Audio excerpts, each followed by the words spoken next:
Hey y'all, it's Mary Payne from Pink Shade. And if you're hearing this, that means I'm on vacation. Oh, so exciting. So, for this week, when I'm on vacation, I'm presenting a series to you called Then and Now. Then and Now. So, the then part is my Payne in the Pod days where I had a podcast about podcasters. And it was amazing. I loved it so much. Thinking about bringing a little Payne in the Pod back in the new year. Not as it was, but maybe just on the Pink Shade Prime, Patreon, and Supercast. Anyway, that's a side note. That's a programming note for 2024.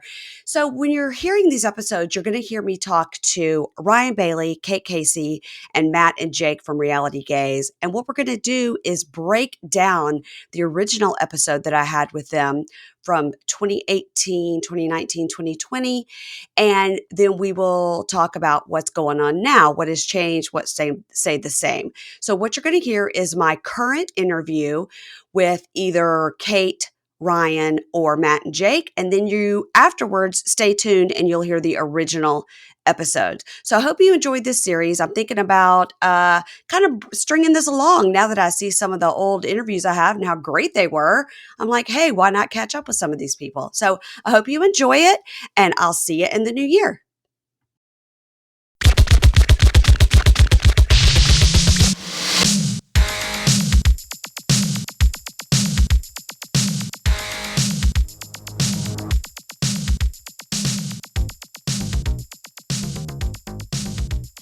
Hey y'all, it's Mary Payne. Welcome to Pink Shade. You know I'm doing the Then and Now series while I'm out of town. So in case you guys don't know, I had a podcast before. It was called Payne in the Pod. It started on October 1st, 2018. And in that podcast, I only interviewed podcasters about their podcast because I was a big fan. You can still find all the old episodes. You just search it up, Payne, Payne, Payne in the Pod.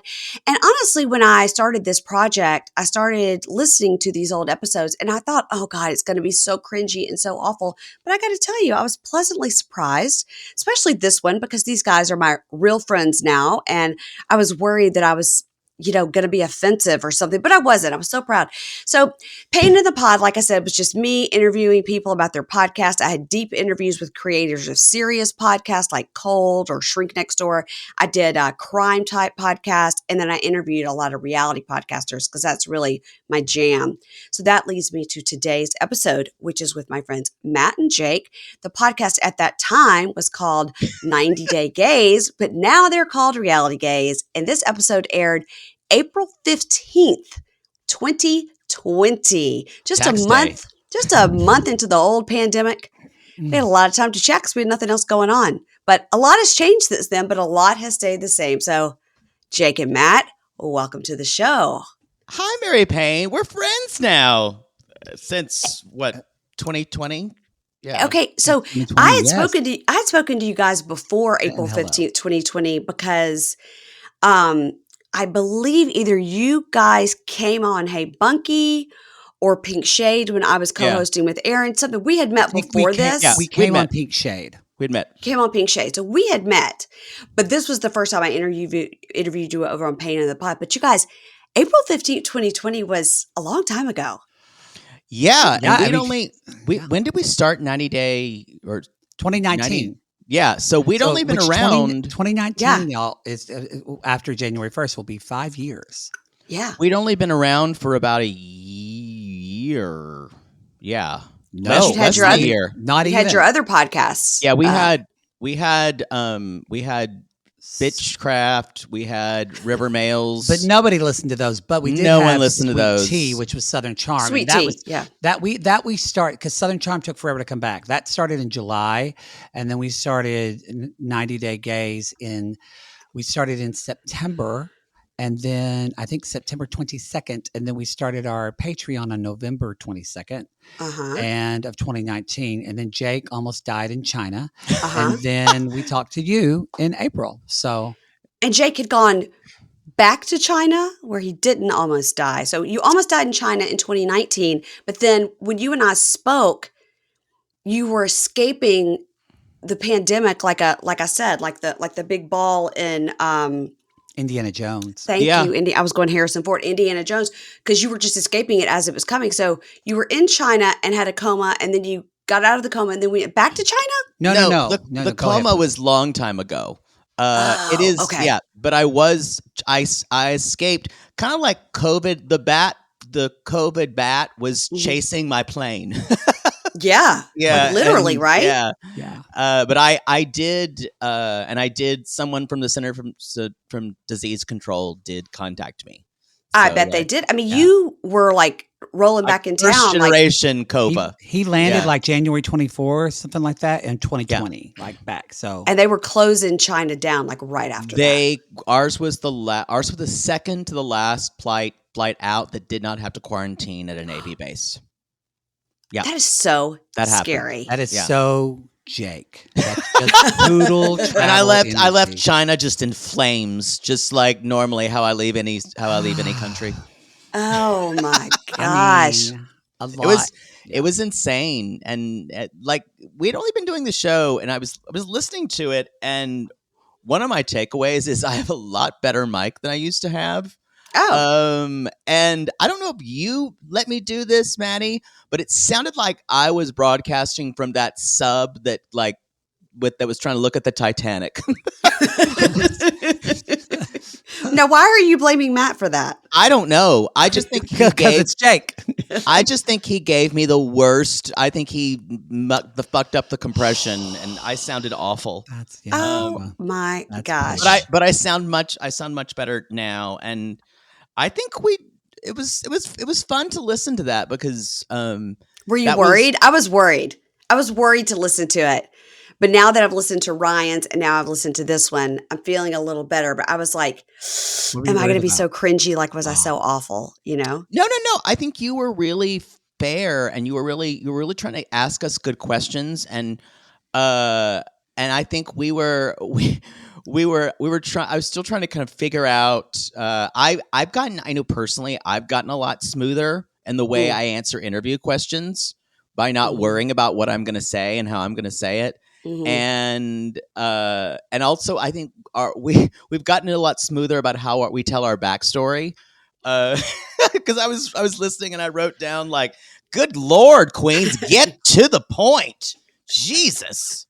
I liked it. I liked it because you guys met Yeah. at college and then you stayed friends. We And told you the then whole details. Matt moved to LA. And then Jake decided he had sex with all the people in Dallas. So he had to move to LA. Yeah. Yeah. Yeah. Tale as That- old as gay time. And that actually hasn't changed because that actually did happen. that actually did happen. But you guys were roommates for 9 years. Yeah, I think Something 9 like years, that. 7. Yeah. yeah, something like that. Yeah. I know I'm wow. shocked I did not kill him. She's a bitch, but she's been through it with me, and I love her for it. So what can you do? I think another thing I wrote down we're we're kind of a mess.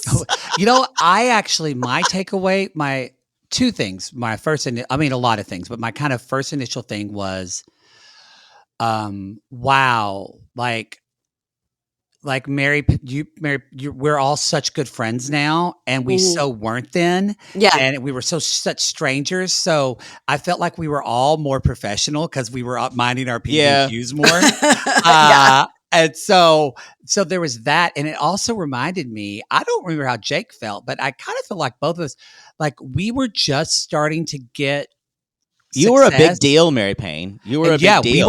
we were kind of nervous to do Yeah. your show because Mhm. like it was you, and it was Pink Shade, and then it also was Kim and Kyle that just kind of like opened your doors to us and helped introduce us to Opened your people. legs. No, Sure. that is Mary Payne. Don't you talk about Mary Payne Where's like your that. stop sign?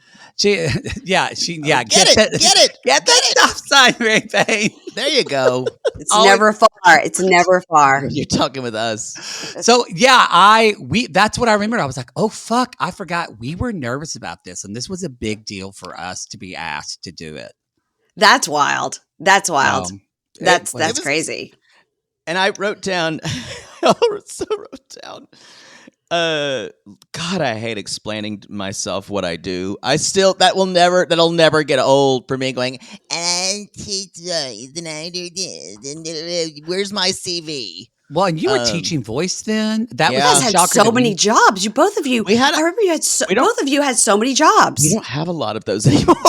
And I like I even forgot that I had like a couple of like therapy coaching client, like all of that. I went, oh yeah, I was I still yeah. doing attorney's dishes, and it was just such a lot has changed. I think for all three of us Yeah. Yeah. in Uh-oh. Yeah.5 years. There's a I dog. know. What can I do? What can I do? There are other adults in Family. this home.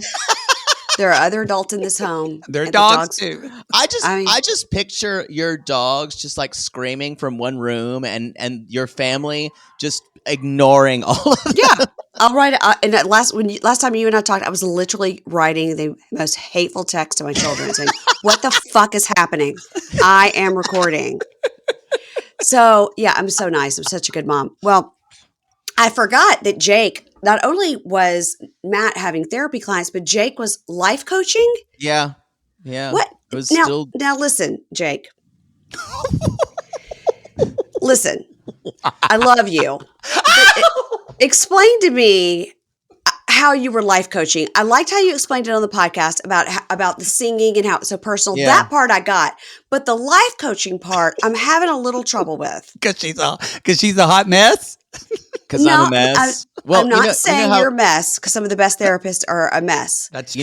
you know how Actually, it is? What would happen, Mary Payne, is they would come into my house for a voice lesson and then they would just talk about their lives and we wouldn't sing a note. Yeah. And so then there were people who, and I started getting recommendations from their friends who just needed to come and sit down and talk with me. Like a paid Um, friend? kind of. Yeah. yeah. And that's why I was like, I guess I'm gonna call that life coaching. I mean, Okay. otherwise, it's just like me telling you how to live your fucking life.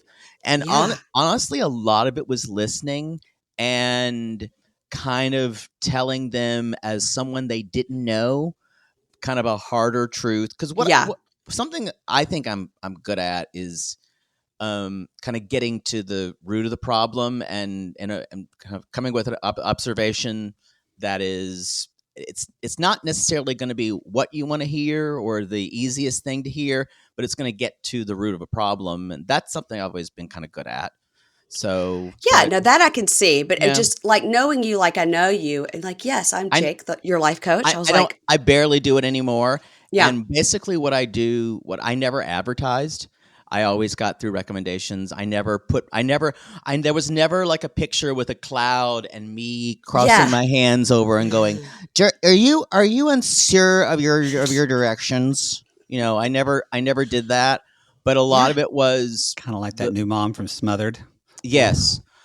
The I the haven't watched it yet. It's the great. the the two kind of blended, Yeah. and yeah, it and then later on as we started just recording more shows, I kind of started having less clients, and COVID kind of did me in as far as what I wanted to do as far as teaching and things like that. It just became so difficult to teach Mm. and Yeah. to do things online, and I still do some of it these days, and I still have a couple of life coaching clients, but it's all virtual now.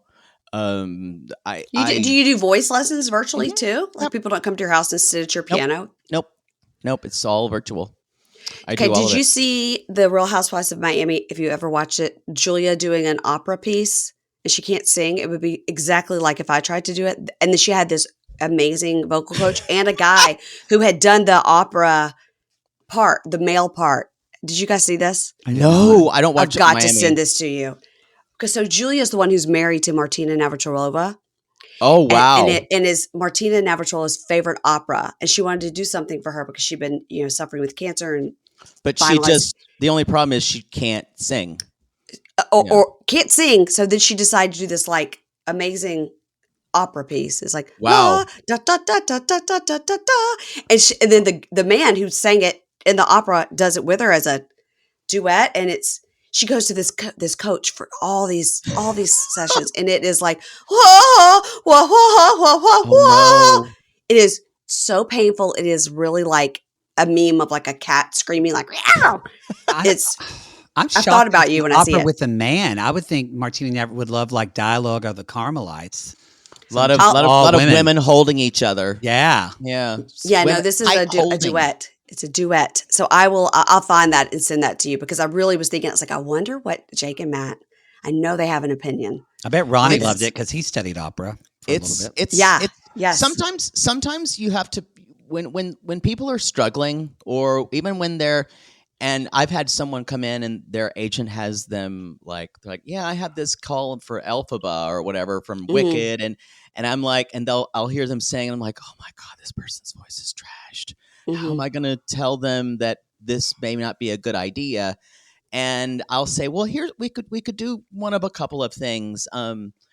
How long? When's the audition? And they Hmm. used to say in 2 weeks, and I was like, oh, okay. Hmm. So I do my best, and I give them a lot of kind of instinctual kind of tricks I can do, and I'm like, just have fun. You Yeah. know, you pump them up more than anything because it's the only thing you can do. But it reminded me of that about you saying that about It kind of sounds like awful. if you're teaching somebody how to sing, it's like more about you've got to it's a personal thing they have to kind of get over to sing in public. I mean, I would never. I mean, my voice is Yeah, terrible, but I thought about that a lot about you saying, you're coaching people, and this poor person that was having to coach Julia from Real Housewives of oh, Miami, like, oh, and she's so beautiful. Oh, She's a model, so she's like tall and gorgeous, and then can't just sing a lick. you can't have it all, guys. You You can't. can't no, have it all. You can't have it all. You can't have it all. So let's see. We talked about you being trapped in China. We talked about that time you were in a coma. Um, so when? dramatic. Yeah, you were in a coma though. So that wasn't like that was when was that you were in a coma? Because I got those. 2014, Oh, I got those two almost stories conflated. 10 years ago. Yeah, Oh, okay. Well, you seem to be doing fine. I'm Oh, great. you should have a 2014. You should have a COVID I or should have a a coma party coma next year. party in I 20. would, That's a great I idea. would love that. A Okay, can a I come? a conaversary, a comaversary. Yes, please come. Okay. Yes. I'll tell you guys that this week, when this comes out, it will have been a few weeks. But I was talking with Kimberly of a Date with Dateline about 90 Day, and she heard me say to Jake when we recorded about Lalu a couple of weeks ago that I said that I was coming to LA in March. I was like, "Yeah, I'm going to come and I'm going to sit on your couch," or maybe I said it to Matt, You said and to me, yeah. Kimberly's like, and I was just sitting there going, "Huh." She said she can imagine looking on social media and seeing the three of us sitting on the couch with like face masks on, like, wonder what Kimberly's doing. Well, maybe we should have called her. She was so Oh, upset. She was like, you didn't even include me. I was like, I'm going to see you. she is in the valley. To be fair, Oh, well. Yeah, and the She, conference that you're coming to is 15 minutes from our apartment because it's in downtown. That's she's so funny. She was like, I'll leave my apartment to come Kimberly, find you. you're gonna have to. We're not. Hopefully going to the they valley. accept our thing. Hopefully we get to do a speaker thing again. I know. Anyway, I am coming in March. So I'm Yay! going to come for a week. I'm just going to just do it up. We'll go to the Ivy and see if we can spot celebrities. No one goes there anymore. No, I was about to say, I think we need to go to No. Craig's. I think Craig's is where Oh, we it's need to at. go to Craig's. Yeah, yes. Yeah, we'll go to Craig's. Craig, so Okay, so back to what we're supposed to be talking about. So, Sure. we talked about how you called your listeners sissies, and you both told sad stories of your childhood, um, and that made me sad to hear that. So, are you guys over it now? Is it okay? Honey, we're never gonna be over it. You're never Like over it. my suffering, my childhood suffering is the only thing that keeps me keeps me going through this world. It's my armor. Mm, And it gives you it's so weird because I don't know if we talked about this on the show, but I did mention this when you're a little kid growing up queer in the South, especially, you become super hyper observant because everything's mm, about safety mm-hmm, and everything is about sussing out a situation and kind of what we talked about when I was talking about life coaching and being observant and being able to make a judgment quickly and being able to see something someone else didn't because everything is a look for safety mm, and or figuring out should I be in the situation, and it's all kind of survival based. So you get pretty good at it. It's a And sixth sense, really. I mean, which not just for queer people. I mean, but this is Any- how a lot of people, anyone of color, who needs to code switch or needs to find safety in a certain place becomes very observant and an astute critic of kind of the environment they're in. You have to. How old were each of you when you came out of the closet? Officially, like where I like to my friends and like everybody. Like you told a person that wasn't like, Oh, like I think I was probably 19 when I I thought you first were older started. because when I met you, you were not out. No, but I was Really? saying it was the first time when I'd done something with guys, but I didn't call myself gay. You hooked Yeah. up with guys, but you're like, I'm sure Yeah. that's a phase. Yeah. Yeah. What about you, Yeah. Matt? I came out at 19 as well. I was in college and I was seriously thinking about becoming a priest. And then 2 months later, I sucked a dick and I came out. That is not true. You were That not is thinking true. about a I was Catholic Can you priest? imagine? I was very Catholic. I was very into Catholicism, and I was very even just when I went to Italy. Like I have a lot of problems with it, and I don't want to be Catholic anymore. But I missed a lot of it, like going in there. But yeah, I was really. Really? I've always been like being obsessed with Oprah as a kid and all that, like spirituality Yeah. and those kind of things are always have been fascinating to me. And philosophy, I just love those kind of conversations. I was drawn to it at a very young age. And I think that's what I did to like, for me as a kid, like, whereas Jake like really did that with art. I didn't Yeah. have access to that. So because nobody in my family was musical or there wasn't anything even around until I was older. So I mean, even in like elementary, I remember asking questions like, where do we go when we die? What do you think happened? But not in a kid way, but more like, where do you like, is the soul energy? Like all this kind of stuff that you think about when you're older. And yeah, it was always fascinating for me. I cannot believe that you were going to be a Catholic priest. Yeah, I really What's like. that from Dentist? Simpson's not right for the priesthood. It was to suit you even less. Yeah, you wouldn't. I don't know. actually think I Father would have been Matt. I mean, I wouldn't be able to have talked with them, but I actually think I would have been a really good priest. But because I Wow. love building community and all that, I just, yeah, not for me. But then you open your mouth and a purse falls out. So Well, you could maybe. be a Episcopalian priest. That's true. You could be an It's true. Episcopal priest. You could be That a is They- Presbyterian minister they- at my church. They gay. They all gay. Jake sang at a very gay church. My church job for a long time in Los Angeles was I just begged them to look down on something. It made me so uncomfortable. Everything They was were so fine. accepting. They were so accepting, and I There was was like, rainbow have an stained opinion glass. about something. Rainbow stained glass. I was like, this is too gay. This isn't a church. It's too accepting. You're not judging Oh, my anybody. God. Yeah. Oh my God. Didn't feel like guys. religion to me. Oh my gosh. Well, that is something I just learned about you, Matt. That is so interesting. Well, That is so, thankfully, I'm not. yeah. And it's funny too, because growing up, I didn't know. I mean, deep South, like, like you guys, I didn't really hardly know anybody that was Catholic. Like everybody was like Baptist, Methodist. Yeah, I was made fun of more for being Catholic than I was for being effeminate. I'm, I like, was surprised bullied you were and made Catholic, fun of yeah. that so much because I was like one of like two guys in my grade, and maybe like in high school, I think for freshman to senior, there was maybe like 7 of us that were Catholic. Yeah. Yeah. It was a minority in my area too, and the Catholic kids were considered weird.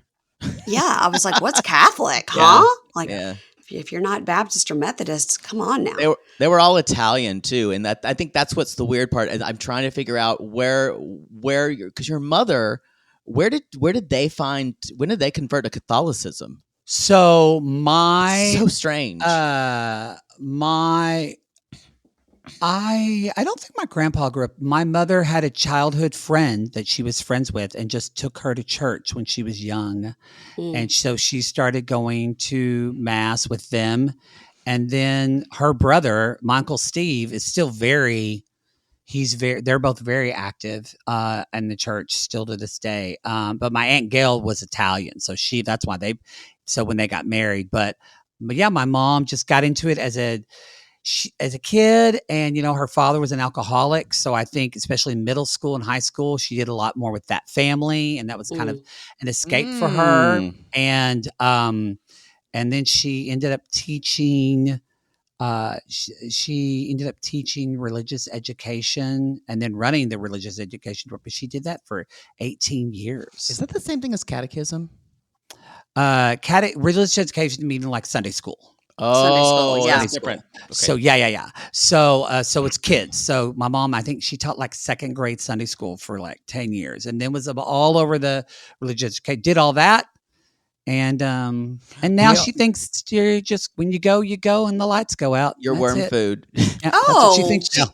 She's she- just a complete atheist now. You always say, because I was raised What? kind of like Methodist, Yeah.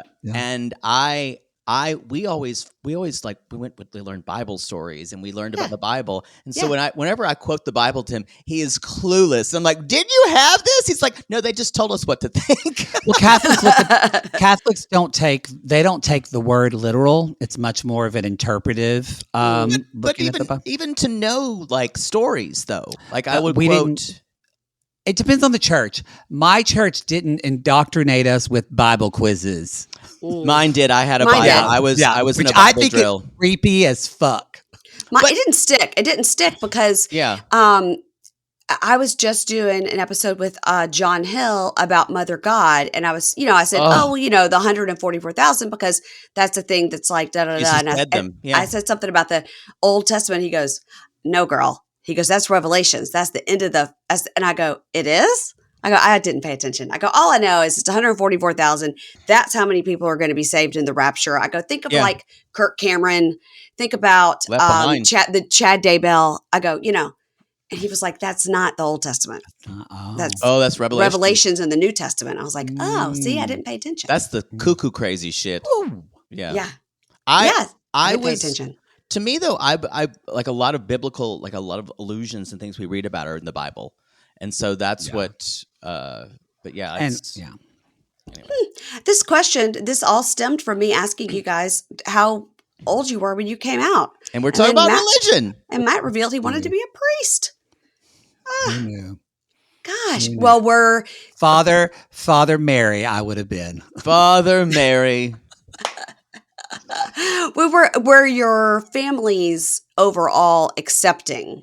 It wasn't a terrible story like Nikki from 90 Day where you got kicked out onto the street or anything. No, not really. Yeah. My family was very accepting. I actually came out to my sister-in-law first, who was pregnant at the time and had 8 months pregnant and got pregnant out of wedlock, or 7 months pregnant at the time. And she was going to get married in her grandpa's Southern Baptist church in Oklahoma. Ooh. And she did. She walked down that thing in white. And her and my brother are still married today. Old. But no, I came out to her because I got drunk at a wedding. She was driving home, and I told her, and it was such like I think it's why we're so bonded now to this day. Because she looked at me and she said, I think I know similar how you feel, because I'm so excited about this baby, and everyone is judging me and telling me I did such a wrong thing, but I know it's such a thing of love inside me, and I just want to tell everybody about it. Mm-hmm. Wow. And it was such a beautiful moment of seeing one another. Mm-hmm. And then later, that's what I feel about dick sucking. Dick sucking. That's what I feel about taking it in my poop chute, sister. I feel the same way. There's a stop sign. I want to share my dick sucking skill with the world. Y'all, stop. No. And then I came up to my brother, and actually, my sister-in-law is, to this day, she is not a good liar. And they were with one of my brother's friends, like, who knows me, a childhood friend, that's a good friend still to this day. And he just said, "I don't know, Brian." He said to my brother, "I don't know, Brian, I don't know. I feel like your brother might be gay." And my brother's like, "He says he's not gay. I don't think he is." And Brian turned to my sister-in-law and said, "Amber, do you think Matt's gay?" And he said the color just drained from her face. And so she told him, and then I eventually told my mom, and then lastly I told my dad. So, and that's my favorite story. Okay, I'll tell this real quickly. So my dad, So my dad already knew, like he had an inkling, like basically everybody in my family, like my sister cousin, Kelly, you have Your a sister sister cousin. cousin, you get it. Who's your Okay. cousin, but Everybody's they're like, like your But sister. yeah, I've got Missy and Paige. Yeah. Yes. Yeah. Yeah. And so she knew and everybody, but I didn't know fully. Like I knew my dad really loved me and I wasn't sure. Because he was, plumber and all that. And so, but he never had a dad. And so being a dad was really important to him. And anyway, so he was married to his second wife at the time. Her name was Brenda. She looked like the woman from Something About Mary, the tan one with the dyed blonde Yes. hair. Yeah. Yeah. And Magda. she smoked for years. So she was like, "Hi, man, how are you?" That's the way she talked. And so terrible taste. Like I remember her getting a Barbie Christmas tree topper for their tree. Like it was terrible. It was a whole other story. Well, Anyway, she'd be cool now. yeah, Yeah, it's that's true. true. Barbie's back. That's true. So so I was telling them, and I said, "Well, Dad." They were going to bed. I told myself, "You got to do it. You got to do it. You got to do it." And finally, they're going to bed. And I said, "Dad, I want to tell you something." And he knew exactly what I was going to say when I said it. And he looked at me and he said, "I don't want to hear it, son." And I said, Oh. "Dad, but I want to talk to you." He said, "Son, I don't want to hear it." And then my dad's voice started to crack and he started to cry. No. And I said, and I'd only seen my dad cry the day I helped him move out of my parents' house when he left my mom. And then, so it was like, freakish to see. And I said, "Well, Dad, I can't, I don't have to say it, but we know it's true." And he said, "Yep." And then there's this silence. And my stepmother said, "Man, is that a new phone?"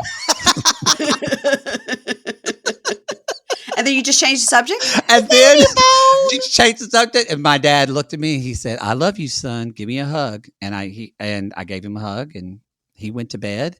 And then I knew it was fine because the next day I was getting ready and I was talking with this guy I was kind of dating at the time. And my friends were like, "Did it go well?" I'm like, "Yeah."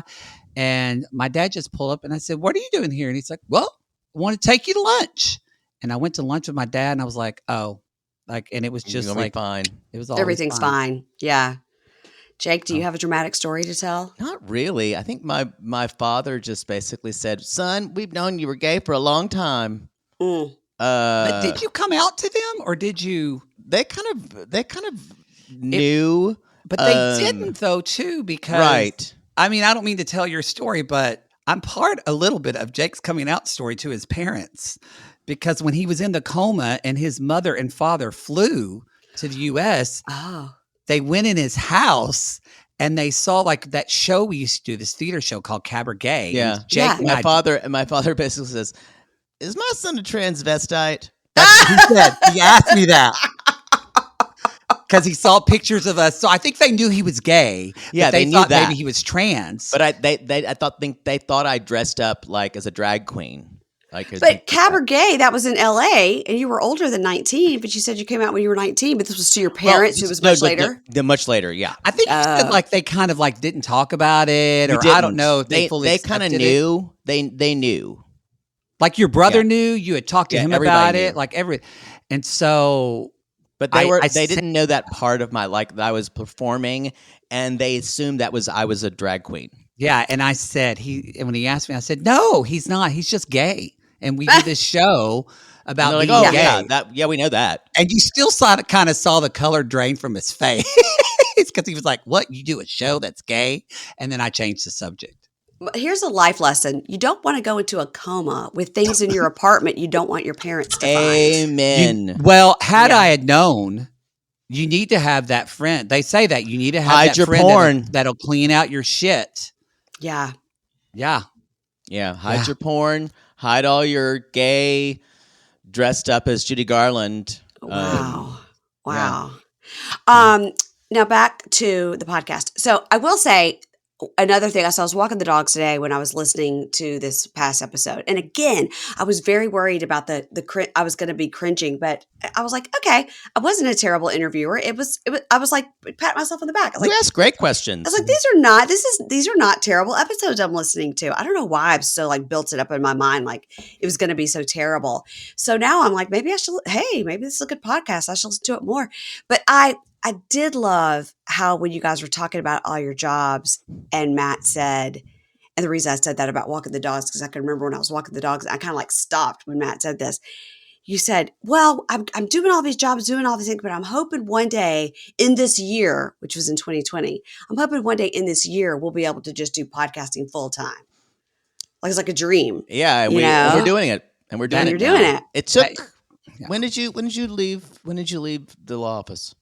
I left at the end of 21, Yeah. December 31st. So, and I kind of started. I was kind of uh, culling down my client list and saying I can't see you this often. And now we're just now we do this. Manifested it. We talk on microphones about people named Shekinah and Sarper, Right.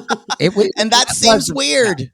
That was a moment hearing it of Yeah, didn't that kind of like hit you a Yeah. little bit? Like, wow. it did, you know, it hit me in a lot of in that just that was so I mean, just the gratitude of I mean, look, with COVID, we all had a shitty COVID and with just with my personal life with my dad and my breakup with my ex, like it was a shitty I went through a lot of shit. But Yeah. now to hear it like on this side of it where you're it was just the gratitude I had, not just for me, but for Jake, because that brought me back. Like I forgot, like we would do a podcast and we would either go long or like a new show would air, and that's when we weren't getting screeners, so we'd have to watch the show on this day. And Jake would go, Mm-hmm. "Fuck, I got this rehearsal, or I have a student. Let me move a student." Like he was always Yeah. doing Yeah. that.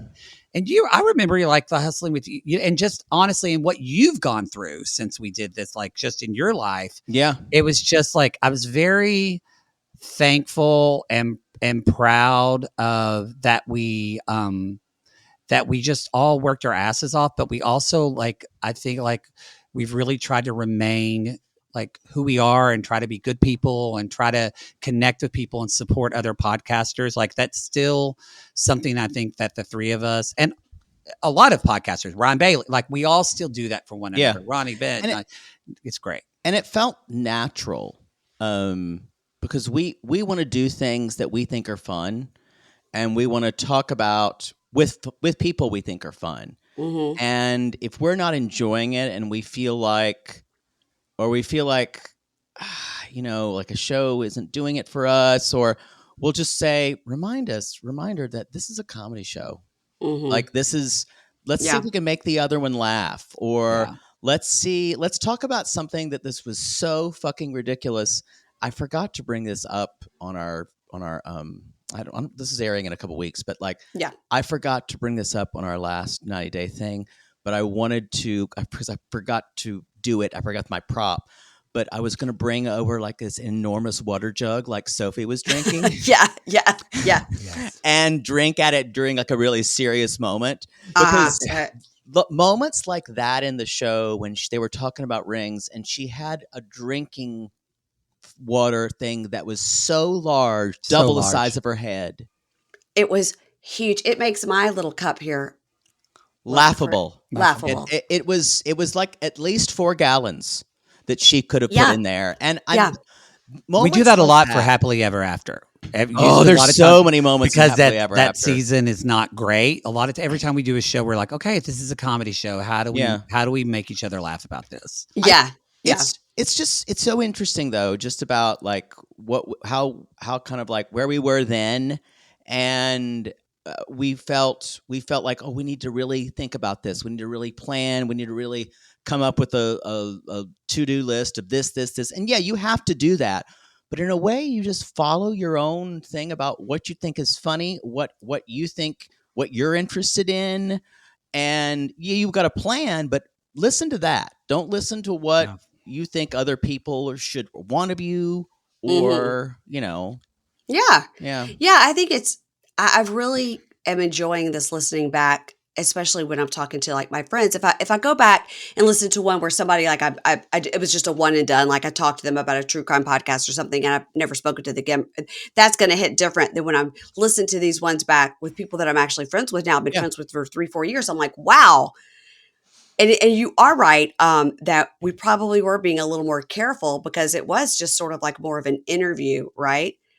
It's wild. But Yeah. I did at the end, I'd kind of forgotten this too. At the end of every episode, I asked whoever I was talking to, what podcast do you like to listen to? Because it's a podcast about podcasts. And I would tell them beforehand, like, if you don't really listen to a lot of podcasts, just like come up with something. I mean, because sometimes, especially like the guy that was the New York Times writer that did The Shrink Next Door, they don't listen to podcasts at all. So then I just wouldn't ask. But for you guys, I asked you, and did you do what a lot of people do? Like, let me just get out my phone. Now it would be impossible because like there's so many podcasts in my Yeah. phone. But here's what you guys said. You said Brene Brown, Yeah.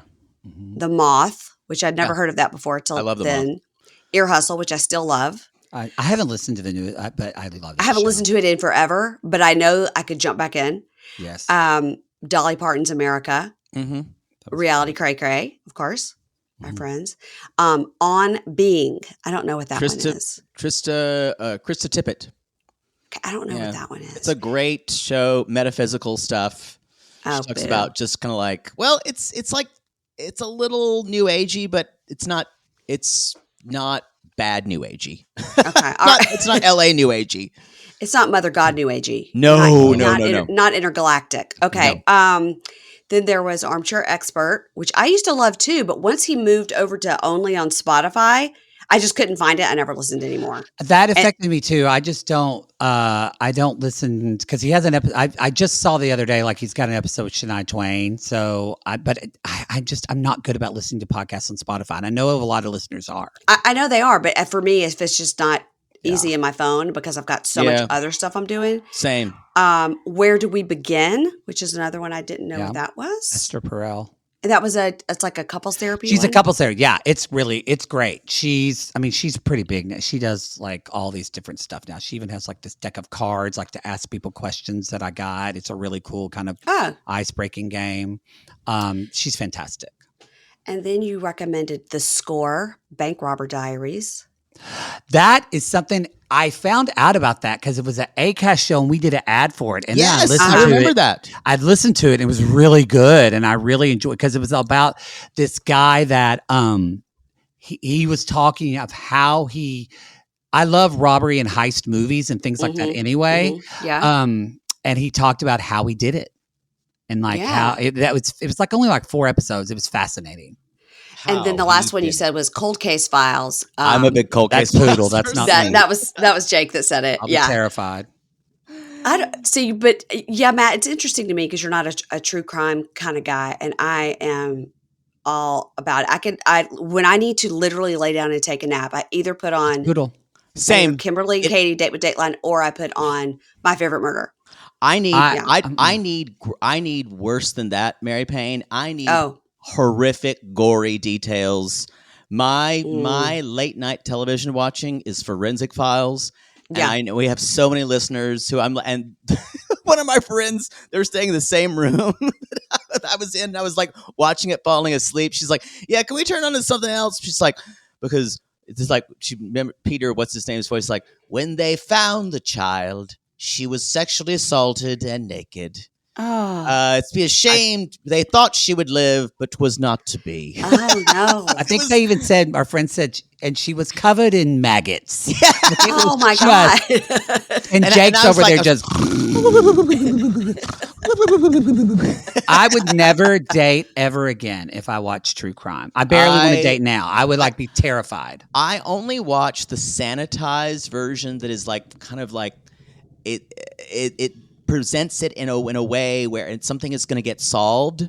Yeah. But I love the forensics part of it. I love the kind of the lens that Forensic Files gives me. Yeah. I don't love kind of getting into the like I had to stop watching the Let Us Pray thing on the IFB church. Okay, somebody was just telling me about Yeah. that. I think it was Amy Archer, and then as she Yeah. started describing, I go, "I'm not watching that." Yeah, it don't wanna was see that. it was too involved with, and I'm so happy for victims who were standing up and standing in their power Yeah, of and course. doing it, but it kind of got too much of them telling their stories, and it was too specific about It's too that. upsetting to me, Yeah, and I can't and- yeah. function. Yeah. But yeah, give me grisly true crime done through kind of in a narration that is poignant, but not too. Don't make me empathize. I'm already going to empathize, but don't sugarcoat it for me.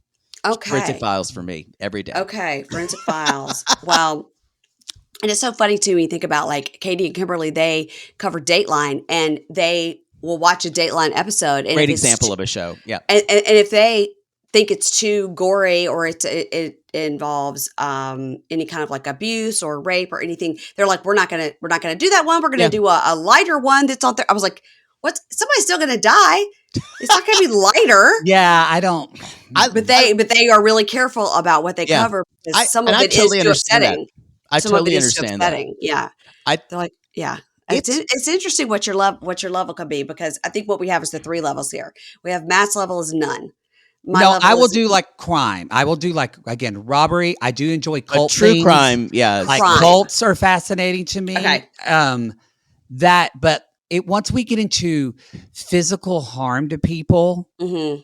that's where that for me is that's where I draw the line. So you're level 1. You're crime and cults. I'm level 2. I'm above it. I'm a true crime junkie. And then we've got Jake who's level 3 who doesn't mind a body covered in maggots. Yep. No, Yeah. I love the most grisliest aspects of it. You watch Dahmer on Netflix and all that. Like, I can't watch I any of started that. to watch that because I'm fascinated. But I started to watch it and I was like, yeah, I'm not. Nope, No. I'm not going to be able to watch this. I Nope. still think the Sarah Lawrence thing was the most disturbing thing that I had watched. People Nobody asked me- died. Nobody died there. No one died. It was just really fucking crazy. It was just really weird. Yeah, and the Mother God one was really disturbing too, Pretty especially disturbing. at the end when they basically started like playing with her dead body like a bunch of cats. It's pretty upsetting. Pretty upsetting. Spoiler alert. Spoiler alert. She was blue. Yeah. Yeah.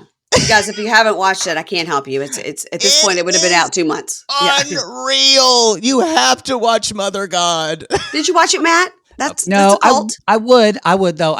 There was Mother God and what's the other one? Twin Flames. Everybody's Twin talking Twin about Flames. Oh. I listened. Speaking of podcasts, I listened to that podcast, and then I was like, I think I know all I need to know about these weirdos. I don't.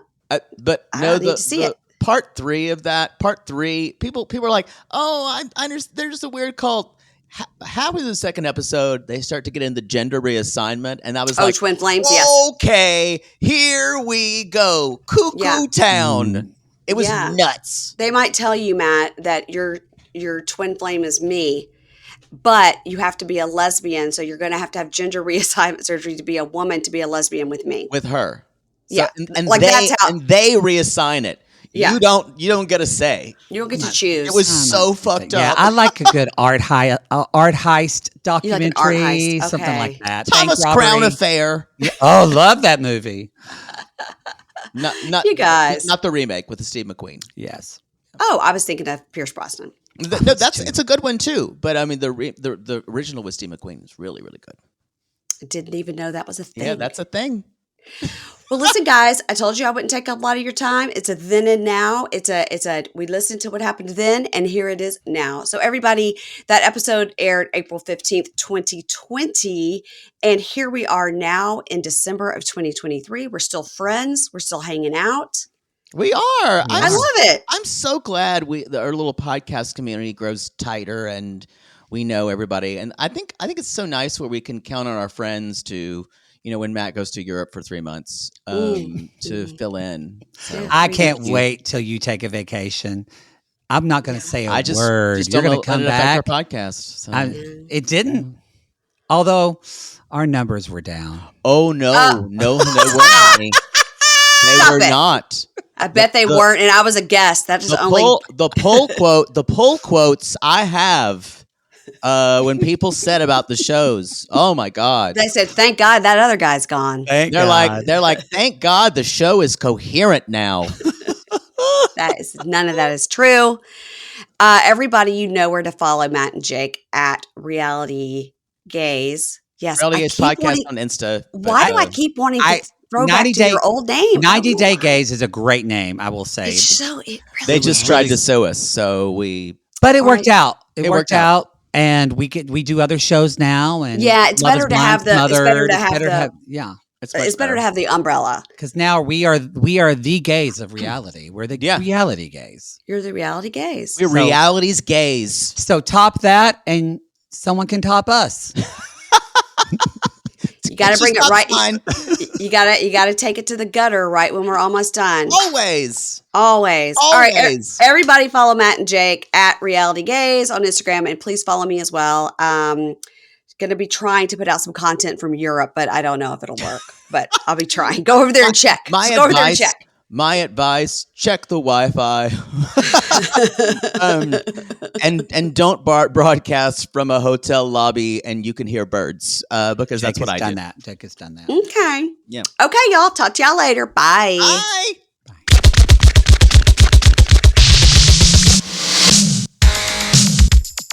Hey guys, we'll have a really fun show for you this week on Payne in the Pod.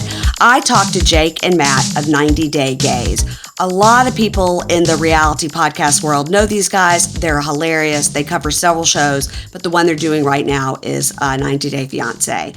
So take a listen to this interview with Jake and Matt of 90 Day Gaze, but also head on over to Patreon where I did a bonus episode with them that is even more outrageous than them on the regular podcast, if you can imagine. That's patreon.com/Payne in the Pod. Thanks very much. Take a listen. Hey y'all, welcome to Payne in the Pod. Today I have some real fun guests to brighten your day during this coronavirus quarantine time.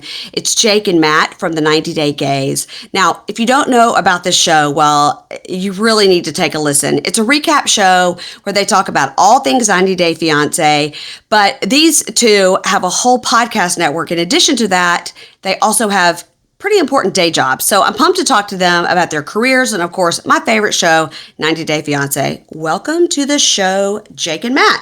Hi, Mary Payne. Hi. Hi, sugar. This is Matt. I'm Matt, a.k.a. Maddie. And this is Jake, a.k.a. Poodle. People say they can't tell us apart. We never understand why. We're squealing Southern queens. Okay, that's fine. That's the best. That's the best kind, right? All right. So the two of you we're going to get all into all your podcast, all your business. But first of all, how did the two of you're both in LA, but how did you meet originally? We met years ago, right? Poodle, do you want to talk about it? 1941. Right after the beginning of the Second World War, I was It was the drafted. second gold rush. We were two homosexual military men sharing one bunk. No, I'm kidding. No. We've never dated. We're sisters, We're sisters, not lovers. not lovers. We met basically. We went to the same school. We were both going to music school together. University of North Texas, which is in Denton above Dallas, Texas. Okay. And then Jake is a crazy music savant. Like, he was one of those kids who was playing piano when he was, like, playing Chopin when he was 5 years old. And, like, already, like, at 7 years old, he was already judging people for their music choices and things like this. So he was that. my mother was my first ridicule judgment when she was listening to bad Beatles songs. I'm like, this one's bad. Skip it. Oh. So anyway, we met at music school, and then we kind of knew who each other was because we went to UNT, is a very big music school, and then we realized we were queens from the same cloth when we both ended up teaching at a theater at a same summer camp in Massachusetts. And when you have a summer of just teaching rich Jewish girls musical theater, you need a drinking buddy, and that's where we became friends. Oh my God. And so eventually you guys both found yourselves in Los Angeles, Yeah. or you were friends the whole time? Yeah, we were friends. I think I was going back to start on my kind of PhD program. That was my whole other life. I was I was a musician my whole life, and I thought I wanted to be an academic for a while, but I had still done theater, and as a pianist, I'd done piano coaching and vocal coaching. But I was just hating Dallas. I was hating my program at the time. I basically told them I was leaving. I was leaving my PhD program because I didn't think I could become an academic. So I just visited LA. It was February. It was really sunny and it was gorgeous. Tell her the real reason why you left Dallas. Tell her the real reason, please. Please. That's one of them. Well, there's this gay bar called JR's in Dallas. Not the Roundup that they talk about on Real No, Housewives. No, This was- although we both love the Roundup. The Roundup is a little bit more fun. You go to JR's to like cruise. There's JR's and then the lesbian bar is Sue Ellen because it's Dallas, like the show. I was just kind of sitting around in a Stop it. circle with friends of mine. And we were just kind of talking to each other. And I realized I had this thought, oh my God, in this circle of friends, I've either slept with all of them or I've slept with by proxy all of them. So it was time to leave. He called me that night and he said, I'm leaving. I decided it wasn't good for me there because I had sown my wild oats way too much. And so I had already moved out to Los Angeles to pursue television, acting, actually with another friend from a camp. She lived out in California, so I moved out with her, and her and I had been roommates for a year. And then we decided we wanted to move into like a house, and we had Jake come out, and then the three of us lived in a house in LA and then she moved out later, but we were roommates for like 9 years. Yeah, that's how that's where basically then we started just kind of randomly putting together little songs. And one of our friends was having a birthday, and she said, I just want you to sing a song for us, for me, for my birthday. And of course, two enterprising homosexuals wrote a whole cabaret show and put it on in our house. We invited people, there was lighting, there was singing to animals, there was costumes, sure. of course. And we called it cabaret. Cabaret instead of cabaret. And then I think we about 3 or 4 We would years do ago. that show once a year. Like that started in our living room, and cabaret now, when we do it, we always do it for charity, some type of charity, and it's morphed into it's a huge theater with like 200 people. Full show, So, yeah. Wow. Yeah, it's really cool. We've done it 10 years now. When we were doing the show, we were like, this is so much fun. I wish we could find a way to do this for work and get paid for it. And we kind of laughed about it. We're like, ha ha, that'll never happen. No one's going to pay us to do this. And strangely enough, that's kind of what it planted a seed. And we've kind of been heading towards that for a while. In real life now, in current time, Matt, you're a psychologist, you're a therapist. So I jokingly say I have gay DD. So my master's in clinical psychology, and what you do, and so I was in the midst of getting my hours for that, which you have to do for free. And in California, it's like 3,200 hours. It's a lot of hours you have to do for free. It takes like 4 or 5 years. Well, in the meantime, I was working at a day job at a law office, just kind of doing the books and stuff there. And then that's when, during this time years ago, I started the Dear Maddie Show, which is an advice podcast. That was kind of my first entry into podcasting in 2013. Well, so then I also am a commercial actor, and it was just my commercial acting stuff and podcasting stuff and at the time I had a production partner, those just kind of overtook. And so I don't see as many clients now. I have a few, but it's kind of, you can age out of being an actor. You get too old for Hollywood. But the older you look for a therapist, that's better, because people always want. Because when I first started, I remember I had this one client, and he was African American, and I said, so what is it like for you to have a white therapist? And he was like, bitch, I don't care if you're white, you're just so young. What you gonna tell me? And so I'm kind of like, you know what, so I do it still more in an entertainment sense. And so and then Poodle morphed in. You bring a sense of, Yes. of therapy, not a therapist quality, to like a sense of understanding and empathy. That's what he usually brings. Talk to show that. stuff, Oprah. I would record Oprah as a middle school kid. Same. And so I would record it How and many then pause boys do it. you know who did that, Mary Payne? None. Just me in Southern Oklahoma, just do my thing. But no, I would even pause it when I would watch it before Oprah would ask a question, and I would pretend and ask my questions. Like I was really into this talk show thing. Okay. Wow. Well, you took it one step further than I did. I did, for sure. yeah, little.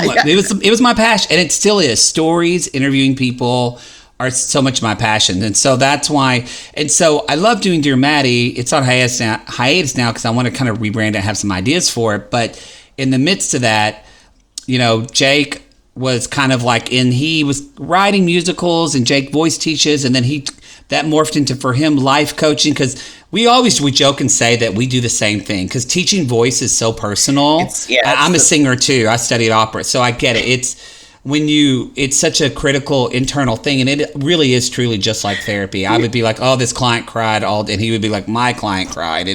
So we realized we definitely were like-minded about that. And then, so we decided to do something totally different and just make fun of reality shows on podcasts. Well, that's what I was going to ask. So I think being a therapist does lend itself to your voice and how you kind of come at it well. And which one of you, when we were recording with Aaron Martin and we were talking about the guy Ash on 90 Day Fiance, and we'll get to him, and you were saying, perhaps because he talks in all these platitudes and he can't really speak as himself, he only speaks in these therapist type platitudes, that maybe he's really masking something. One of you said that, and I was like, I never thought about that.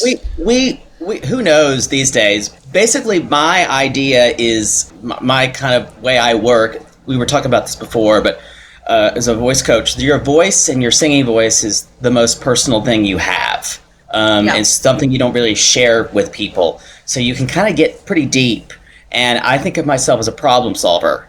So everything for me is trying to see what's there and shake the pieces around and see how we can kind of figure out what you need, what we can replace. So I'm pretty good at seeing.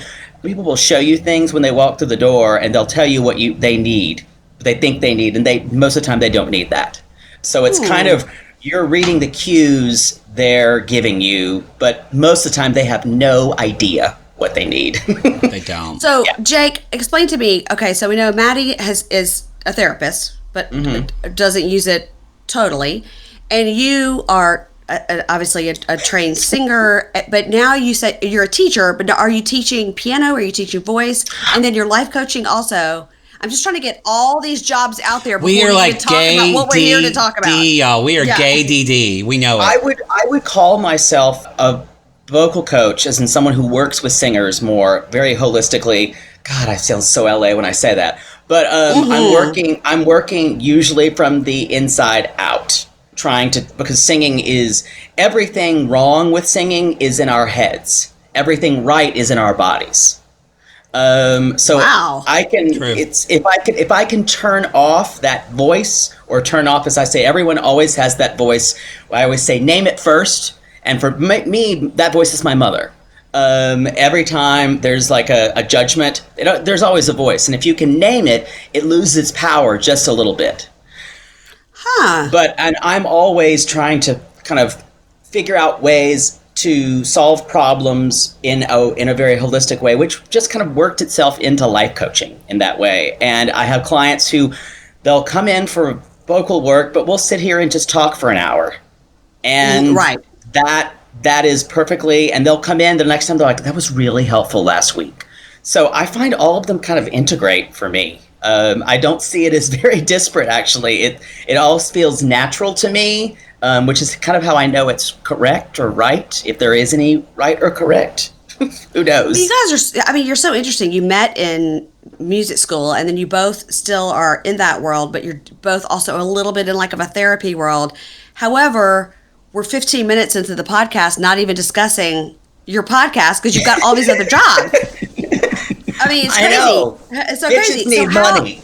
Really, listen. So how did the two of you come together and be like, all right, I think we're going to start this podcast journey together? And how did you, because you have like a whole network of shows. So how did you start, how did you go from music school to teaching to life coaching to therapy to, hey, we're going to make fun of reality stars on a podcast? How did you get there? This is a very much more clear story in that. So on my Dear Maddie show, especially when I first started the show, I needed friends. So I had Jake come on and I would do the show with a different guest each week. So I had Jake come on. And so when we did the show together and did advice and stuff, it worked out really well. And one of my friends who is a casting producer, who's just a friend now, listened to our episode, and he called me the next day and he was like, I have a show idea for you and Jake. I want to pitch you both for a reality show. And so he came to us, and it was a 6-8 month long process. And working with us on developing the show. We shot a sizzle reel for it. A sizzle reel is kind of like a TV show. a television show, yes. Okay, all right. And we've shot a sizzle reel, which is sizzle reel is just basically like a 5-minute little episode. So we did that, and then as anything happens, I mean, I still work in pitching reality stuff and all that kind of stuff. And you do it, you pitch it, and if nobody wants it, you wait. And that was kind of, we couldn't get it out anywhere, and it kind of just died. You'll throw 50 things at the wall, and one will hopefully stick. But Jake and I left that, and we were like, but now we've kind of, someone's given us this, because Jake and I, again, we have ADD. We get distracted. Jake gets distracted by poetry. I get distracted by Wonder Woman things, and we both get distracted by penis. So this was somebody who gave us definitely. Like the dog. It's like the dog and Up. The dog and Up. Yeah, squirrel. Man. Yeah. So Squirrel? this gave us focus, and then from that, we kind of said, well, what can we do that takes this show, bits of cabaret that we have done, how can we put that into a podcast? And so when we first started, our very first podcast was called TVT Time, and we were just kind of recapping any television that we liked. It was fast and loose then, and I still say those were some of my favorite episodes. We were drunk a lot. It was kind of just weird how it would be, and people didn't know how to really respond to us because they didn't know kind of our brand, because so the delivery system was wrong. Yeah. But just trying things out. We did fiction shows, we did reality shows, we did competition shows, and then it really wasn't until one of our fans. One of our fans, well, two things. One of our fans, our listeners, an old Dear Maddie listener who became a good friend, said, like, you guys should recap 90 Day Fiancé. And then at the same time, we had just did our first season of Southern Charm on Bravo. And that started to go where we were getting, I don't mind talking about this kind of stuff, where we were getting maybe 2,000 downloads a month of our regular shows. Suddenly we did Southern Charm, and in a month we were up to 15,000 downloads in a month. And so we're like, it caught on, and we knew we were doing something right. Reality what's the name was of that more show? of us. That was Sweet Tea. Sweet Tea. and the letter T. Sweet tea. As in, I'm going to spill the tea. And so, which we still are doing that show. We're just waiting for Southern Charm to come back. Yeah, if it ever comes back, yeah, right. Yeah. So then we started 90 Day. We literally, ironic that, I've been doing this for 7 years. Poodles, or I call Jake Poodle. He's been podcasting. We've been doing it together for 5 now. And we started 90 Day Gays in September. And then by December, we had 100,000 downloads a month. It just kind of went, phew. It's kind of amazed both of us, but we do know that reality is kind of our milieu, if you will. Yeah. Just because, God, I can't believe I just used that word. I want to throw myself out a window. Well, we do. You're using all of your degrees. Pretentious. Exactly. I should have them behind me. You should. What we realized that there was something about the reality formula that feels fake, but also feels people revealing themselves and kind of wanting help. And for 90 Day Fiancé, it's all about the honest search for people to actually find love. I mean, they're crazy. They're fucking nuts. But there's a still an honest sense that they think there's someone out there for them, and it's compelling to watch. So we can't agree. It's what we've done, what a lot of us have done either in real life or just kind of magnified. And so Jake and I, we call the people lonely hearts on the show because we say we're all lonely hearts because we are looking for love and validation in some way. And Poodle and I, we know that through our work with clients. So yeah, that's why because we didn't want to do Bravo Housewives because we feel like that's just not our type. We need a human aspect in reality because we did improv together years ago. And Ronnie, y'all need to do Southern Charm. Do something. You're both really Southern. That's how we kind of jumped on the reality train. That. And a lot of it, we've said this before, but we know that we are directly here because of Ronnie, because so much of what Ronnie's been a mentor to us. So it helped us out so much. Anytime I have a question, I'm like, oh, should we use this or that? Or when we got with our podcast network, Acast, that's all been through Ronnie. So, I mean, truthfully, we need to buy that guy a pool or something one day when we can. Podcasters helping podcasters, y'all. Yeah, it's true. Yeah, and that's Aaron and I were just talking about that today on our other podcast, Hey Bunky. We were just talking about how actually this coronavirus time has been great because everybody's sort of like, I have time. I can collaborate with you. I've got tomorrow. I can do it. Whereas before we're like, ugh, catch me in 2 weeks, you know? So it's been really nice. I'm the freest I've been in forever. I'm freaked out by that. But we've had enough time to record about 4 podcasts this week, so... I know, yeah, me too. This is my 4th one this week. Yeah. Okay, we're going to take a little break, and we're going to come back and talk about your podcast, 90 Day Gaze. This episode is brought to you by HP Instant Ink. No one is reading your mind, but HP Instant Ink knows when your printer is running low and sends you new cartridges, so you never have to think about ink. Save up to 50%. You'll pay less than $5 a month for ink and never run out again. Find out if your printer is eligible and enroll today at hpinstantink.com. Conditions apply. For details, visit hp.com/instantink Spotify. We're back. I'm back with Jake and Matt of the podcast 90 Day Gaze. Now, 90 Day Gaze obviously is a play on words of 90 Day Fiance. And y'all are like, okay, I have a sister named Tay. Tay. It's short for Taylor, okay? Mm-hmm. She has a friend that puts the word Tay in everything. Like right now, the coronavirus, like Corona Tay. And then everything she does puts Tay, like happy birthday, instead of like Cinco de Mayo, Cinco de Teo, everything. And I find that y'all do the same thing with the word gay. We do. Gay DD, Gatreon. It's not y'all do everything. Smart, Payne. It's pretty easy, Brandy. We're not. It's pretty clever. It's pretty clever, right? We are clever, but there is something beautiful into using the easiest possible, dumbest joke. There's just something so sweet about it because people expect it and then they get that reward when it is. Like we call them our Gatreons. Our Patreon members are our Gatreons. Gay DD. There's so many. We use gay for a lot of things. We do. We also use, our listeners are, I guess, like the happens people Sissies. call them Geraldines, but ours are called sissies. Geraldines. And so our private Facebook group is called our Sissy Squad, and that was a word Poodle and I choose just because we were called that as little kids. Young boys growing up in the South, and I remember a boy I went to grade school with saying, "Don't walk like that. You look like a sissy."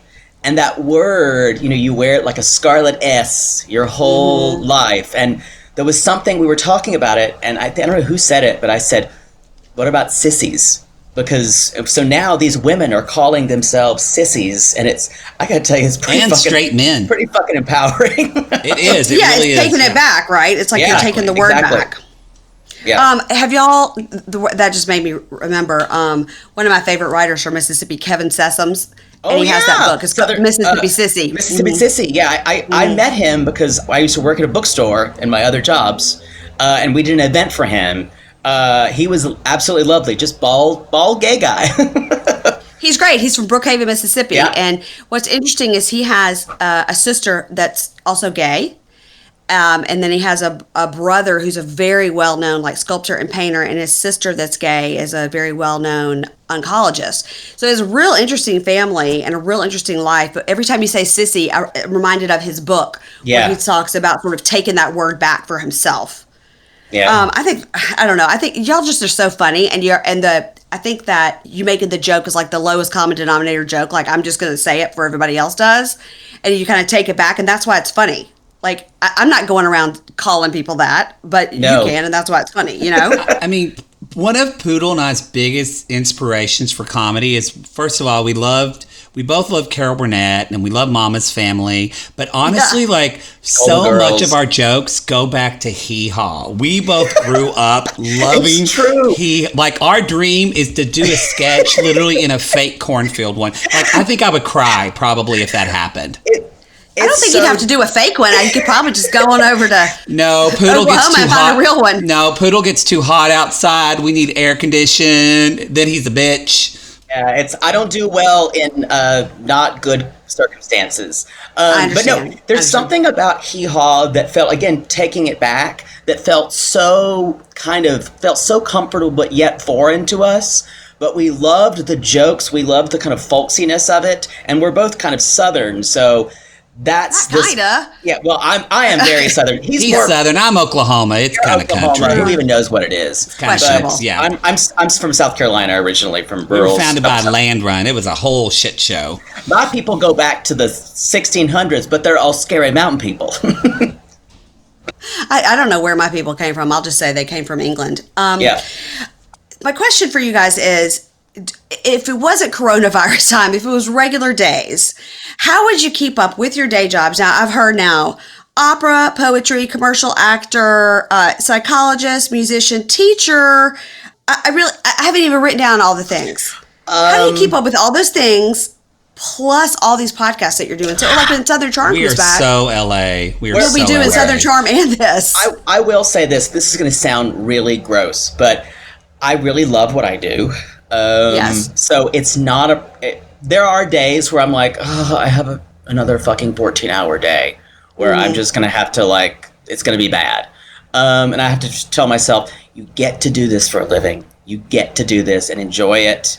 You do something you like for a living. Yeah. My father told me probably 2 years ago, and they always supported me going into arts and things like that. They have no fucking idea what I do. It's hard for them to understand it, that I get paid for doing what I do, even music.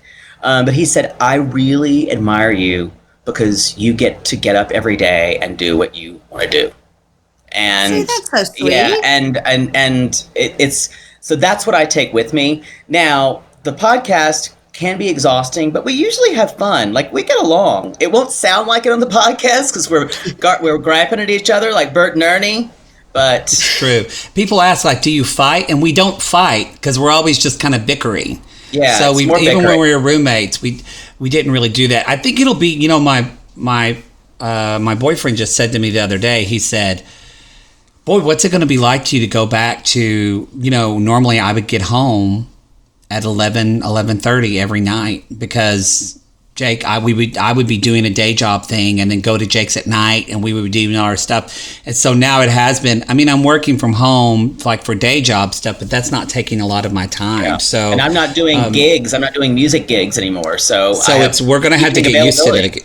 Yeah, normally he can't do the evening. I can't do the, so we're always doing scheduling. Usually Saturdays, all day Saturday, we're doing stuff. So, I mean, the goal is for us that, you know, who knows what, but the goal is kind of the way we're moving. I would love personally by the end of the year, by 2021 in January, to be full-time podcasting, and that's just my job. So it's getting to that. So my goal is similar. I would still see clients. I would not take those kind of hustle gigs that I lost as soon as coronavirus dropped. Let me ask you, I want to ask you about a hustle gig, because you mentioned when I talked to you earlier this week that you were very recently in China and sort of hustled out of the country as coronavirus was sort of coming at you like the Indiana Jones ball rolling down the hill. exactly. That's exactly it. I live a very exciting life. Yeah. But I will say, and most of the time I'm like, wee, on a roller coaster. I was playing with an orchestra, playing piano with an orchestra, the Hollywood Concert Orchestra, and we were touring all of China for the New Year month, which is January, which is kind of why the biggest problem has been in China, because everyone travels during January. Right. And so I was contracted to do that. We had heard about this virus, but it was very isolated, very southern China. No, we weren't even going anywhere near it. And so we were fine. We get about January 20th, which is around the New Year, and President Xi does a big New Year's list, doesn't even address the virus, doesn't even talk about it. Really? And we're all like, okay, this is becoming kind of government cover-up. And That doesn't sound familiar at all. no. And the next place we went, the next time we went, we looked out in the audience and everyone was wearing a mask. It was like outbreak. Freaky. And we were all wearing masks. Then at one point they started closing towns that we were going to go through, and they canceled the rest of our other shows, and we still had 5 more days in our contract. So we're like, do we just wait at the hotel, or do we get the fuck out the country before we get infected? So our promoters actually said, we're going to get you out. We're going to give you a tour charter bus for you only, the band, the orchestra. There were 45 of us, and they took us 16 and so hours across mainland China to Beijing, where we stayed in a Super 8 before we flew out the next day at Beijing, which looked like a ghost town because no one was out. And if you've ever seen Beijing, hordes of people, mobs. Yeah. It's a huge, very busy city. We got out the very last minute. They, before I was to fly out, they closed the interstates going into Beijing. So we would have not gotten out of Beijing that night. And who knows how we could have had, unless we had gone that day. It was a very scary moment. Well, and this like is scary for Poodle too, in that, in like 7 years ago, Poodle actually was in a 3-week coma because he had SARS. he had SARS and Corona, like, so the same type of bad but it was chest, SARS, which stuff. is related to Corona. So that's why we're super isolating for him, because No, it was H1N1. It was H1N1 with but R. it is the same kind of strain as this Corona thing. So it was. So I'm staying away from everybody. Oh my God! Yeah. Oh my God! Honestly, I'm shout a out to. survivor. I'm not gonna give up. It's really shout out to one of our sissies who actually, she emailed me on Facebook, and she's the one. She used to work for the virology department in the Army, and she said they're saying it's 600 people in China right now. It's more, 6,000. And we're learning that Jake that has was to get true. out. Yeah. And so he was going to buy his own flight and everything, Which I did, and thankfully they did it. And they bought us. They told us we were going the next morning. So yeah, it was cuckoo. It was like a movie. Okay, I have a very, very random question. Sure. Hit it, Mary Payne. At the Super 8 in China, in Beijing, do they have potties or do they have hole in the ground? Okay, this is a China thing. I'm very interested in this hole in the ground potty situation. In hotels, in what I would call quote unquote Western hotels, there are usually American style sit down toilets. Okay. So if you go to a rest area or public bathroom, or like even in a municipal area, you squat and you pee or poop in the floor. And you bring your own toilet paper, Mary Payne. You bring your own. Did you do that? Great. I did. I never went in with those squatties. I always waited back to the hotel. Hell I'm holding it. I didn't realize, again, this goes with kind of what's going on with Corona. So one of my good friends, she made I don't know if it's available streaming. It came out in theaters like 4 months ago. She made a documentary about this man, and he goes by Mr. Toilet. And he's from Singapore, and his kind of mission is just putting in toilets into countries. And Singapore's very, very Western, so they have all Western toiletries. Yes, and he's a very eccentric, really funny guy. So it's a great documentary. I highly recommend Mr. Toilet. People should watch it. Mr. Toilet. I will. Go ahead. Go ahead. I was going to say, the thing that I learned from that documentary that was surprising to me, the 2 countries in the world that have the most unsanitary and not even toilet, literally sometimes holes in the ground or just horrible conditions, are India, which wasn't super surprising to me, but then China, which is the second, which they have really bad sanitation or none at all. They're just pooping in rivers. And this is an issue because culturally, and this is what we had to figure out, culturally, that's never been a thing in China. Like, it's just, that's how you went to the bathroom. And only in the last 50 years did they even have Western style toilets at all. I will say, the Chinese people, even that, they're so more polite and specific about some things, because you will never drink out of a can because that's disgusting. So but they will poop in the floor or they'll spit on the sidewalk. And so they have really peculiar sanitary issues about some things. But some, not others. Not so much. I will say just the last thing about China. The Chinese people of themselves are the kindest, most humble, most helpful people I've ever encountered in everywhere I've traveled. The people. That's wonderful. The government, not as much. But the people themselves.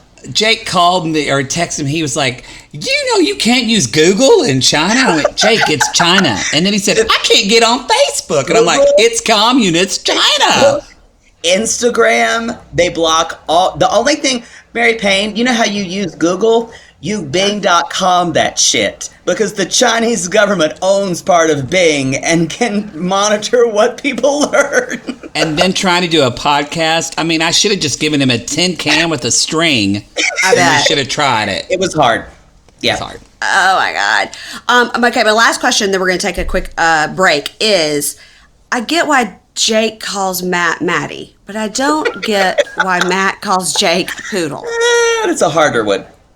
I'll let you answer. Is this R-rated, not X-rated? No, not at all. Not at all. I call Jake Poodle, which ironically, that's what Karen calls Jack on Will and Grace, and it wasn't anything to do with that. It was shocking. One day I came home because we were roommates. It was me and Jake and this other girl, we call her Sissy. And Sissy, like she's your sister? Yeah, basically, yeah. And so everything is connected. Well, connected. I get it. Yeah. I come home and I just had a horrible day, and I'm talking about my day. And normally I would usually talk to Lindsay about that, but she wasn't there. So Jake was there, and Jake was in the kitchen. And Jake likes to stand kind of with his hands around his face a lot. Like pose. I enjoy kind of standing in a way that feels like it's active, or that I'm listening. I don't know. It's really like we. You can see me, pictures of me all the way back as a child. I'm always doing some kind of action pose. I don't know why. Okay. It's gay.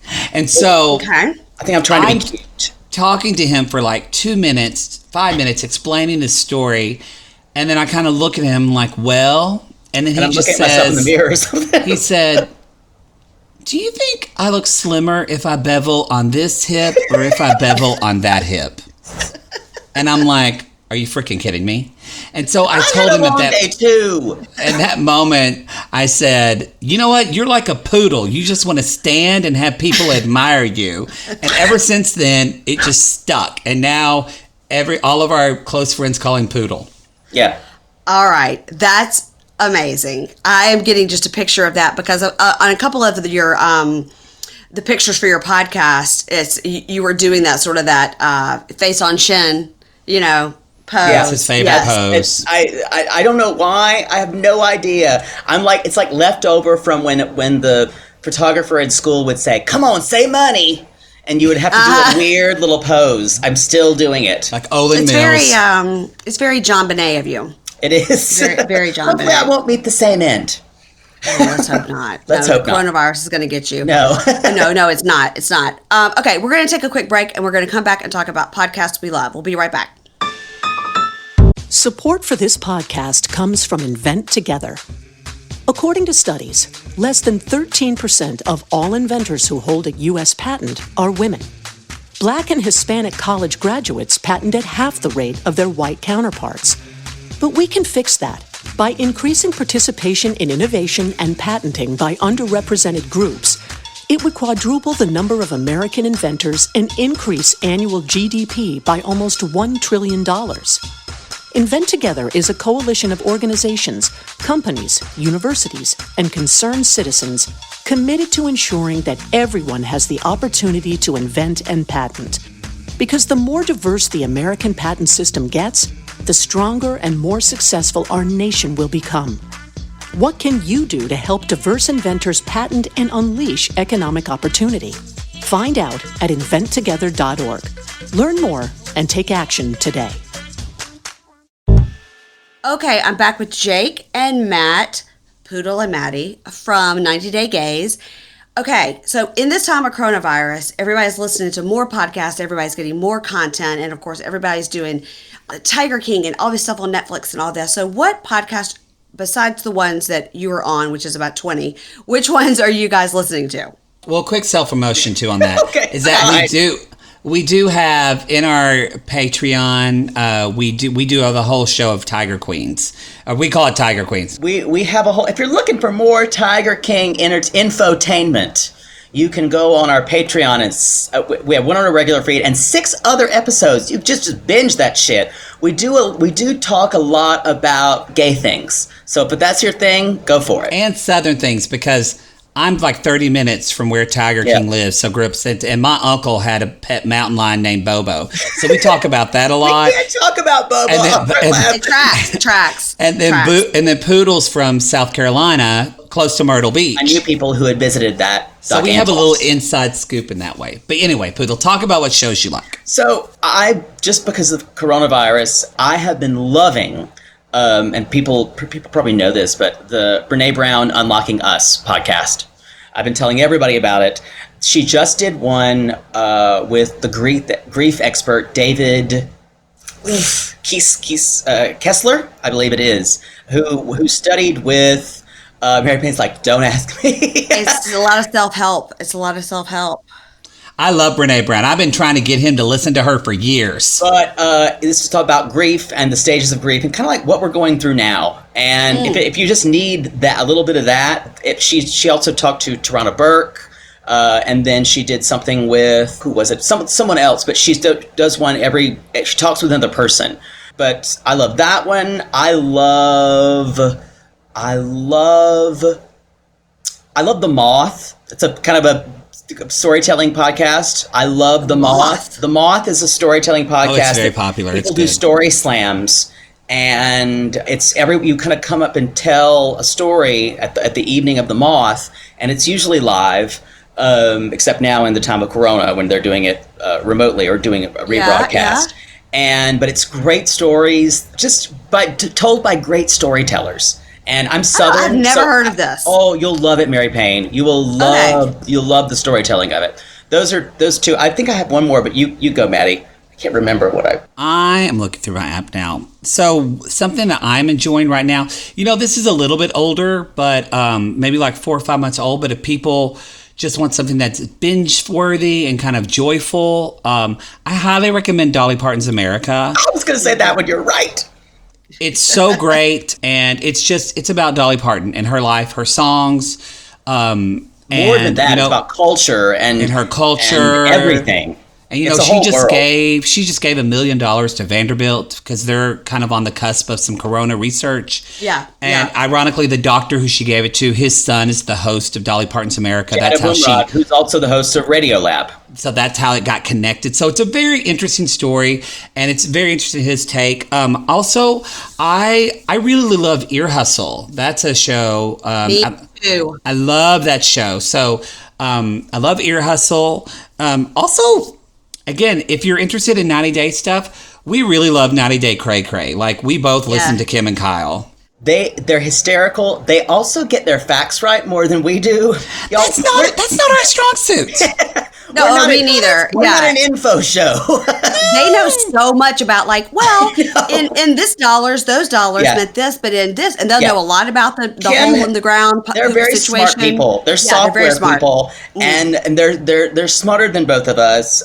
I thought of just one more that I love is this is another. God, this is so self-helpy, but like On Being with Krista Tippett is another one of my favorites. On Being. Called On Oh, that's a Being. good show. And Krista Tippett has this kind of soothing voice, and she usually has a guest, and it's not always so self-helpy.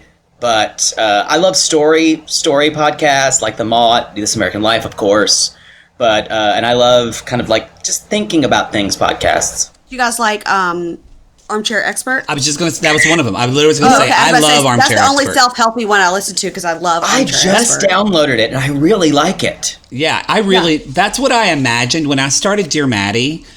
I love the idea of, and Poodle and I both look at it this way, and we realized we both we never talked about it, and then one day we realized both come around it the same way, in that I always want to be helpful, and I want to empower people, and I believe I really am meant to help millions of people.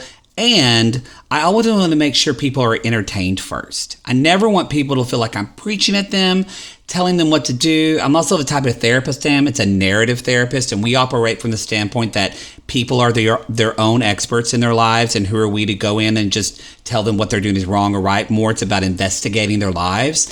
So I love that idea of Armchair Expert. It's interviewing without judgment. So I highly recommend that show. The Brene Brown episode of that one's really great. So is the Esther Perel one, because she has that great podcast, Where Do We Begin, which is couples therapy. I love that one too. That's a great podcast. But one I was going to say that I know we listen to a lot of podcasts. I do really, and full transparency, this is an ACAST show, and we're on ACAST, so I just want to be transparent. But I really love it. It's called The Score, Bank Robbery Diaries. And it's about this guy that basically this guy named Joe Loyalaya who robbed 30 banks in like 14 days. And so what is cool about this, the crime podcast I like, but sometimes that can feel a little just heavy and it's just too much for me. What I love about this is that he robbed 30 banks. He tells you how he robbed them, how he planned it, how he did it all, which is fascinating. But then also you hear kind of the redemption story of how he went to prison and kind of how he put his life back together. So it ends much more hopeful and not in this kind of dark place. So I highly recommend that. That's why I like Ear Hustle too, because there's a lot of not focus on the person you're talking to, what they did, but it's more like what they're doing, where they are in prison, and what they're hoping to achieve when they get out. And you never find out what they did to get there. Yeah, which would be a whole separate podcast. You would like the score, then you would like that. Okay, all right. I'm writing it down. I do like true crime. If you do things that don't like things that are as dark or lengthy, I love cold case files. Because they're like 30 minutes long from A&E, basically. It's those old episodes. But you find out what happens at the end. And things are actually resolved. And that's my issue in these days. So I want to know if something gets fucking solved. Yeah, and a lot of days it doesn't. Yeah, it doesn't. And it's just gross. Yeah. I honestly do not know how many hours there are in a day for you guys to do these podcasts, do your 27 jobs, travel to China, not get coronavirus, come back, therapize people, and listen to podcasts. Like, I don't know. You guys are... I'm listening to less because I'm not... You forget, we live in LA, so we're always in traffic. So that's when we listen to a lot of podcasts. So I actually now have to tell myself... remind myself to listen to them, because before it just was always in the car. I listen when I'm on a run. I'm always trying to keep up with my XM stuff too. I'm trying to keep up with my Sirius XM shows and my podcasts. It's a lot, and my and my Patreons that I'm trying to keep up with, and trying to feed the children in the house. They can feed themselves. They're old enough. Just point them in the direction. Believe me, it's an issue. Okay, listen, I want to thank you guys so much. Now, we're going to do a little bit extra over on Patreon, but for the regular podcast, tell my listeners where they can find out everything about you guys and 90 Day Gays. You can find everything about me at Jake It or Fake It. You can go, it's Twitter and Instagram. You can go to our website, Sissy That Talk. You can get merch there from all of our podcasts. And you can basically see all of our podcasts that are lined up there if you want to go find those. You can find me at the Matt Maher, 2 T's, 2 R's. But if you don't want to remember all that, just at 90 Day Gays on Twitter and Instagram. Everything. Will hit both of us. And because we have older all of our episodes right now are up. Nothing's behind Patreon. So 90 Day Fiance, but then also we talk about Sabrina on Netflix. We have some episodes of Riverdale. The musical episode of Riverdale is coming out in 2 weeks, so we're going to be recapping that. Hedwig. And then, Hedwig's coming out. So we've got all that kind of stuff. And then obviously our Gatreon is past 90 Day Fiancés, as well as Love is Blind. We did that. We had a lot of people that liked that. We had so much fun on that show. Holy hell. Yeah. Don't talk about Jessica. Oh my God. And don't forget about the MVP of the whole series, Jessica's drunk dog. Yeah, we did a voice for Jessica's drunk dog. Oh, mother. I just hope someone gives me a drink of Chardonnay. She always serves me Cabernet, and that's just shit. I want to end it all. Mark, you are so stupid for being with her. When that dog lapped out of the wine, and she went, "Oh yeah, she loves wine." We lost our minds. Lost our mind. Oh, you guys. All right, so this is a pretty good example of what you can find over on 90 Day Gays and also on their Patreon, which is amazing as well. All right, thanks, you guys. Thank you. Thank you, Mary Payne. Ads not read by me, Mary Payne, don't necessarily reflect the views of Pink Shade. If you'd like to listen to ad-free, you're going to go on over to Supercast or Patreon, and you can find the links to Pink Shade Prime at pinkshadepodcast.com.